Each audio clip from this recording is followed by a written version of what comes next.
Hello friends, I'm taking you to the journey of the chapter number 2 of this book, Integrative Manager. It's titled as No Stomach for Second Best.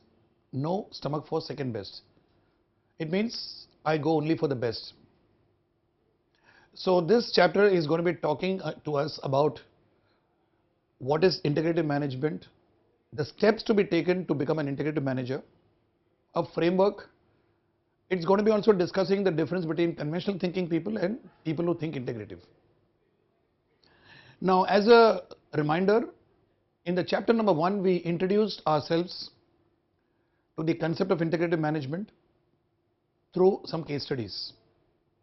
We came across a number of people who had done integrative management and action during crisis, which sustained for a long period of time.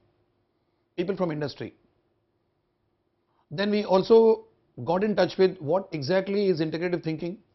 We took an analogy of the opposable thumb and then the opposable mind in turn, and then we spoke about the importance of having two opposite thoughts and entertaining them in terms of taking decisions. We also reminded ourselves that most of the time, due to some practice, we have the habit of eliminating instead of including. So what the chapter number 1 was emphasizing was basically to say that integrative management is an inclusive process and not an exclusive process. It's not an either or process, it's an and process. Right? Now we have gone through that, and now we are entering into the second chapter, which is called as No Stomach for Second Best. Let's see what this chapter has to offer us, the learning objectives. After completing this session, you will be able to understand the process of integrative thinking, the steps, the process of decision making as a consequence of integrative thinking, prominent traits of integrative thinkers, what sort of qualities they have, what sort of qualities one needs to cultivate to become an integrative thinker, and the differentiation between conventional thinking and integrative thinking. The structure of the flow will be as follows. We have how integrative thinkers move beyond trade-offs, how they go beyond compromises into something more powerful. Next, we'll be covering the process of thinking and doing, very detailed. Embracing the mess, how chaos and complexities are two different concepts which we can identify through experience. Conventional thinking, or the art of settling for the second best, and the differences between integrative thinking and conventional thinking. That's how the flow is going to be taking place. So let's get on with the very first slide, which is covering how integrative thinkers move beyond the trade-offs. How integrative thinkers move beyond trade-offs. What sets integrative thinkers apart? How are they different from others? We spoke about it in the chapter number 1. How are they different? So this session explores integrative thinking by breaking this thinking process down into its constituent parts. We spoke about the whole, we spoke about incidences, we spoke about certain actions which people had taken. Now we are getting in touch with what are those various steps which they took. Different people from different professions we discussed, but all the decisions were having the same pattern. So in this chapter we are going to be talking about the patterns, the steps in the patterns that take those actions, right? And so in all integrative thinking and action, there is a progressive movement towards bettering the existing results by taking feedback from the past results. We all know about the feedback mechanism. When we learn this subject called principles of management, we talk about a process called controlling. We set some target or a standard, we put the action, and then after the action we get some results. When the results come, we compare it with the standards that we have set. And we usually find there's a variance, there's a gap between what we set as a standard and what we have achieved as a result. This gap could be plus or minus. And when the gap is plus or minus, we make the corrections accordingly in the next stage and set the whole process in the proper track. This is what we have learnt in controlling chapter of principles of management. So there what we are doing is we are taking a feedback. We are taking a feedback from the experience, how not to make the error. This is similar to that But there's a major difference.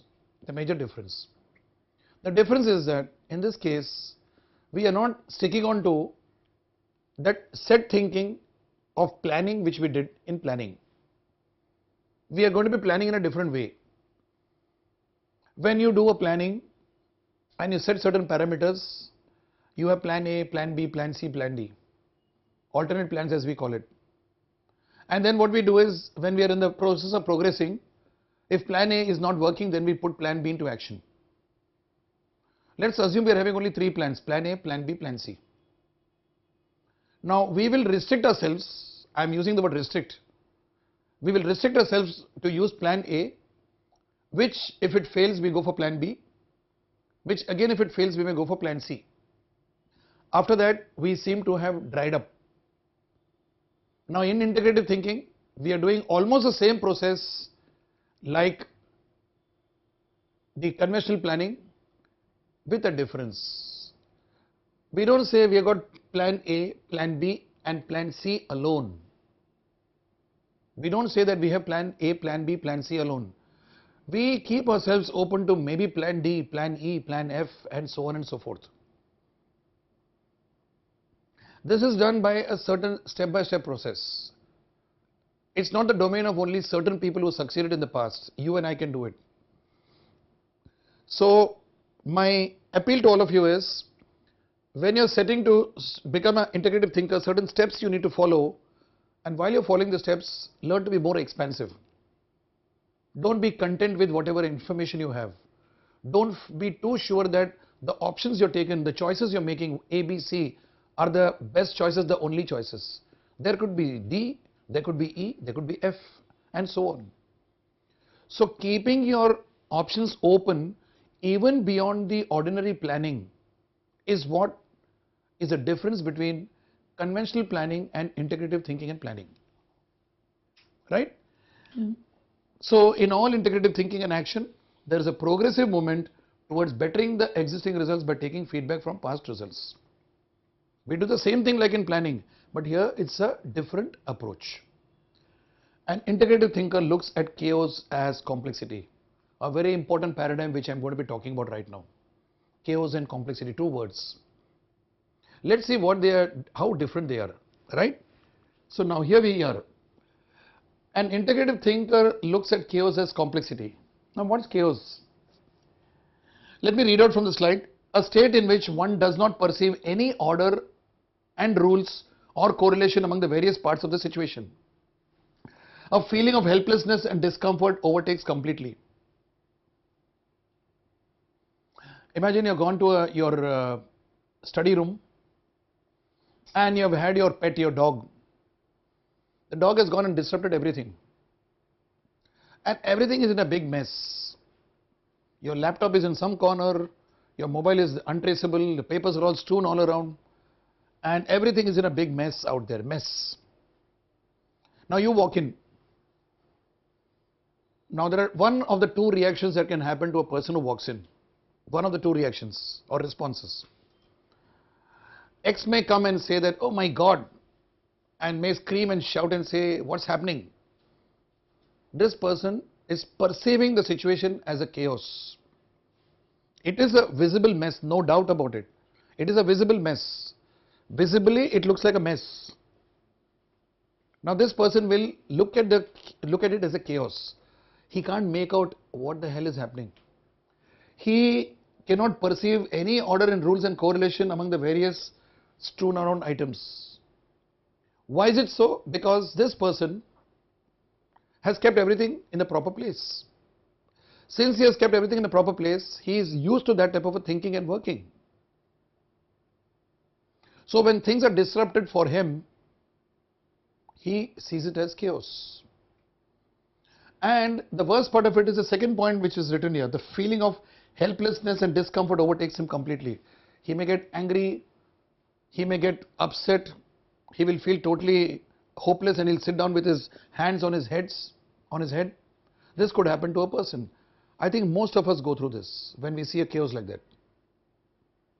And then what do? We take quite a bit of a time to come back to normal, and then we'll start putting the pieces together. So this is a situation of chaos. Now comes the other person. I said X and Y, right? And Y comes in. And Y looks at the whole mess and he is taking it very cool, because within the mess he sees clarity. There are quite a few people in life, for them external mess is not a mess. External mess is not a mess. For them here they have a clarity. So they are able to see clarity in a chaotic situation. Such people make good leaders. I am not suggesting, I am not encouraging that we have a mess outside. No. I am suggesting a type of an attitude, a type of mental makeup that I need to cultivate even in a mess. In organizations, we come across managers who run their functions in a very systematic manner. When the system goes disrupted due to some reason, these people feel helpless, panicky, and they take decisions which are disastrous. In the same organizations, we'll find some people who look at a disruption or a change in a systematic way of operating as an opportunity. They don't get upset, they don't get panicky, they don't get disturbed. Such people are the ones who stay cool, and like we say, when the going gets tough, the tough gets going. They are tough. By tough I mean they've got a clarity out here, and that clarity through which they'll reset everything and work their way through success. Right? Now what is complexity? These are the people who are embracing complexity. These are the people who look at a chaos as a complexity. What's a complexity? Let's understand. State in which the same situation which I have spoken about alongside makes sense. It makes sense to me, in spite of the whole thing being in a mess. Even if it is a remote sense, some sense will be there. I know how to set them aright. I am not blown away by my rigid thinking. Rigid thinking meaning what? So many years I have spent into learning housekeeping. So many years I have spent into discipline of keeping my table clean. And suddenly somebody comes and disrupts it. Do I get panicky? Yes, ordinary people do get panicky. Nothing wrong about it. But an extraordinary thinker, an integrative thinker will look at it, fine, it's a mess, let's see what we can do about it. He may even change the whole structure of his arrangement. He may do something different. So every incident is considered as an opportunity.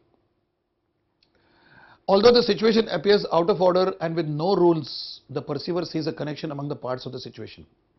That's the beauty about this guy. So I just explained to you two scenarios in which X comes, he gets panicky, he sees chaos. Y comes, he sees the same mess, but he is seeing complexity.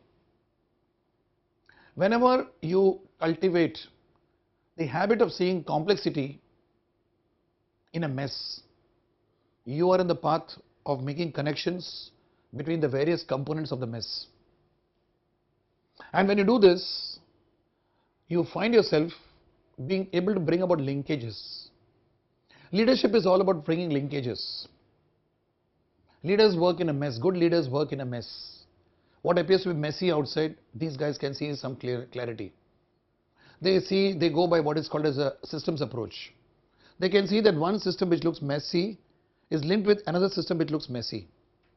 They can see the connection very well, because they have a clarity here in the thought. For them, the clarity on the table, the clarity on the shop floor is not so important as the clarity here. So these two paradigms is one needs to understand to know how an integrative thinker thinks and acts. Right? So let's take it further as an illustration. Let me take a very good illustration which all of us are aware of. We all go to the car repair shop, right?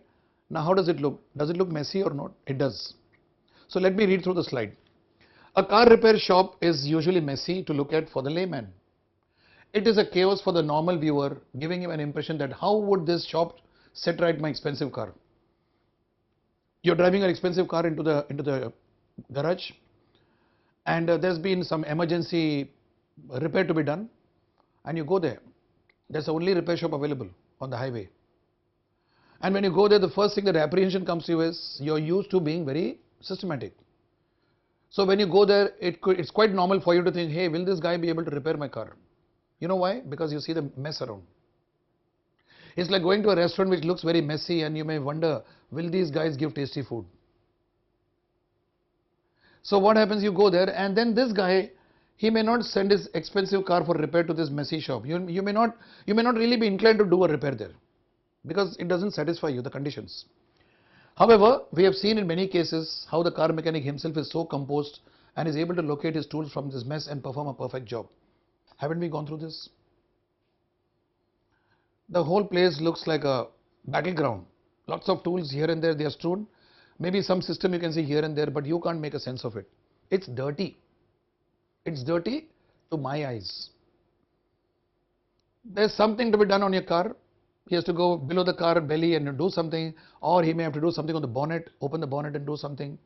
And this guy nonchalantly, very coolly, he goes, he picks up the tool from a mess which is there, the right tool, he brings it here, and then he fixes your car. This is integrative thinking. He sees complexity in the chaos. He knows what is kept where, and his brain is functioning so well that whenever a certain thing has to be done, he knows which tool is kept there, he can bring it out. That clarity he has in his thinking. This clarity, friends, it comes when you are open to newer and newer situations. When you are open to the fact that in every new situation, you can have a new approach of doing things. While conventional thinking is important, we all need to cultivate. Getting stuck to conventional thinking and excluding anything else that is non-conventional is not integrative thinking. While conventional thinking is important, one cannot be rigid with conventional thinking. One should be open to possibilities. Look at the way businesses are going on today. Are they not getting chaotic day by day? Chaotic to the non-discerning eye. But in this chaos also there are people who are handling the complexity so well. Now those people are the ones who see the connections. So this car mechanic we are talking about, what does he do? He actually goes and he does a perfect job. And for the mechanic, his repair shop is complexity, not a chaos. For you, it's a chaos. He is able to see the connection among all that is lying there and is meaningful to him, for him. His mind is clear, although his surroundings seem cluttered. The car mechanic is an integrative thinker and doer, since he sees the surroundings as a complexity and not as a chaos. This is true with most situations which appear chaotic, but in which people perform excellently well. These people are naturally integrative thinkers. Let me remind you again, I am not giving you a wrong signal saying that keep your place chaotic. No. I am not telling you keep your table messy. No. But what I am certainly telling you is, when you see mess around, when you see chaos around, in your mind, pause. It may be chaotic to your thinking, but it may really not be chaotic to the person who's handling it. Managers are known, parents are known to push their children into keeping the table clean. A good habit, no doubt. The child becomes a victim of keeping the table clean, so that at a time when there's a mess, the child gets completely disrupted. By all means, let's have cleanliness on the table. Let's have an order on the table. Let's follow the 5 S of housekeeping. Yes. But when that does not take place, let us not get blown away. And in most of the situations in real life, in working life, in the social life, we do come across situations which are actually messy. And when situations are messy, we get blown away by looking at them as chaos. Could we look at them as complexity? Make the connections. When you make the connections, everything appears beautiful like a pattern. It takes certain training, a certain type of exposure, a certain type of mindset, a willingness to go into it. Once you do it, you'll find things are happening. Right? So that's about the mechanic. And now here we come across another example which people in Mumbai must be knowing about, the slum called Dharavi. When you're driving past Dharavi, what's it that you first look at? You look at the ugly place. It's very messy, it's very stinking, right? And then uh, there's a lot of filth and chaos which we perceive, but this is one place, there's a lot of sustained businesses happening. There's a lot of businesses happening, and many small units out there are supplying components to a lot of engineering industry. There are all different types of industry ancillaries which are located in this place. Again, let me remind you, I am not encouraging, I am not saying that these slums are doing a good job and we must allow slums to happen, allow chaos to happen. No, I am not suggesting that at all. I am only telling all of us that although this looks like a chaotic slum, there are some good things happening there in terms of integrative thinking and action. See, most of them have accepted the fact that we are here. And when they accept the fact, you know what human beings do? They adapt. And they make the best of all the resources available. And that's what those guys do. And they live by the day. They say, fine, today we have got these resources, tomorrow something else will come. And then, they try to fix their entire thing through that. And then when they do that, you'll find that some of them, I'm not saying some of them are able to fine tune and get exactly what the customer wants. How do I know it? I have visited this place during my engineering days when I used to work for a company in the purchase department and seeing some of them work. Remarkably good. And I used to tell them, look, why are you people so filthy? Why do you keep the place messy? They never gave me a satisfactory answer then. But today when I look at it, I'm not only talking about Dharavi slums. There are other places in other parts of the country, as far as and also in Mumbai. Small scale industry, for example. You'll find they're very messy, but those guys know exactly what they're doing. Integration. Right? So one of the take homes from the discussion so far is, when you come across somebody in your organization who's delivering good results, do not reprimand him or her because the housekeeping is not clear. Things are not okay. They are important. But let that not become such a major issue that the person's creativity is gone. We have seen the film Tare Zameen Pe, Hindi movie. We saw the youngster who is, everybody expects him to be a conventional thinker, but he's a talented kid. Now he goes to the school and he gets low grades because of his disability. Now very few people understand the creative side of this boy, because everybody is looking at him from the viewpoint of he should be this. They are not accepting the fact that he is this. Now integrative thinkers accept situations the way they are, and then from there on they proceed. Now this is easily said than done, accepting situation. We use this term very often, let us agree to disagree. It's a very inane term many people use. They neither agree nor do they disagree, and they land up doing something else. Similarly, when I say that I want to accept a situation, it requires a mind training. Everything in the situation I see as a connection. It looks messy for others, but I see a connection. Then I take myself further on. I move on. Right? So this is the second example illustration, and now we go to the next one. We talk about a conventional thinker gets blown away by chaos because chaos is in his either or thinking. We weren't going to win if it was an or, quote unquote, from A.J. Lafley of Procter & Gamble, CEO, ex-CEO. Everybody can do an or, he said. That is the way the world works. You trade things off, that is, you make compromises, but you are not going to be the best in the industry. You are not going to win if you are in the trade-off game. Any compromise has got a fall off. That's what A.J. Lafley suggested. He believed in it, and hence he was successful in bringing about the turnaround of Procter & Gamble. Right? Two questions crop up. How do integrative thinkers actually think? How do they actually think? Second question, how do they consider the options before them in the way that leads forward to the new possibilities. How do they think? And the various options available in front of them, how do they act upon them? These are the two questions that keep cropping up. So let's try and discuss and understand what answers are there for these two questions. To answer those questions, let us start from cognitive steps we take in making a decision. What is cognition? Cognition is a process in which the brain captures the features from the surroundings or from any stimulus received, and after capturing it, it makes its own meaningfulness of those features. Simply stated, there is a world around me and there are a number of things around. Take the room where I am taking the video lecture. There is a projector on the top out there. My colleague is sitting behind the camera assisting me. There are some tables and chairs out here. Now all these are different elements in the room. Now these elements in the room goes into my brain as a mental map, and I make a meaningfulness of these elements together. I create a correlation between all the elements. That is cognition.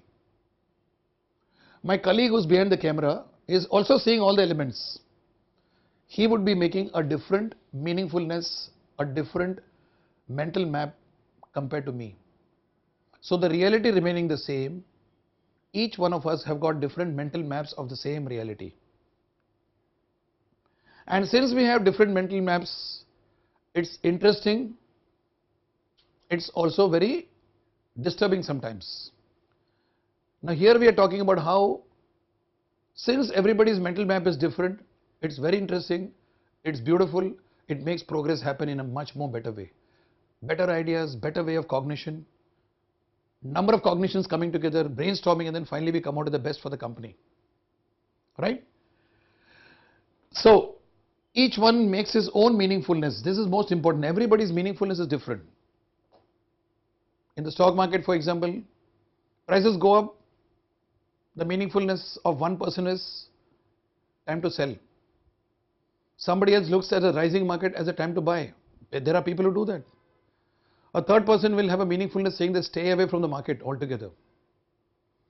So the same phenomenon is seen differently by different people because of their own meaningfulness they attach. That's cognition. So to answer these two questions, we need to understand how cognition takes place. How do people think and act? What sort of steps they take? What are the patterns of thinking they are into? Right? Each of us would create different mental maps of meaningfulness for the same reality. Thus we have several, or rather infinite interpretations of the same reality. Right? Whether we are aware or not, we are always engaged in cognition for taking decisions. Every decision you're taking from morning till evening is having its own cognition. It makes a meaningfulness for you to take a certain decision. If it doesn't make a meaningfulness, you don't take a decision, you dither around. So everything is based on the connections you make and the meaningfulness that captures into your brain. Right? The steps. Now here we talk about the 4 steps, which is a framework of the integrative thinking. If there is something like a theory which everybody has to learn, it's these 4 steps to begin with. So far we have discussed about success stories, integrative thinking. We spoke about a few things about making you understand that this is what happens. If you and I have to get into integrative thinking, then we need to have some framework, some procedure, some steps. So these are the steps.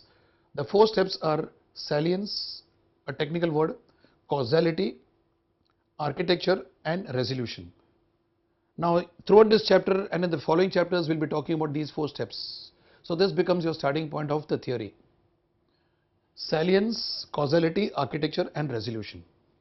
Now all cognitive steps are following these 4 stages. All cognitive steps are following these 4 stages. We have broken it up. The entire thinking process around me is having a salience, which is followed by causality, which is followed by the architecture, and then that is followed by the resolution. Right? So we'll understand what are these 4 processes. We take a small example. Imagine you're planning your next summer holiday. After much discussion with your family, you shortlist, let's say, 3 different options, 3 choices. We tour Kerala by bicycle. We go exploring ancient temples of Rajasthan, or we may do rock climbing in Maharashtra. These are the three choices, three options in front of you. You sit with your family members and you do brainstorming. Your youngster in your home will say, let's do rock climbing. Maybe your mom and your elders will say, let's go for the ancient temples of Rajasthan. And maybe some adventurous people, you included, might say, let's go to Kerala by bicycle. Do a cross country sort of. These are the three choices with you.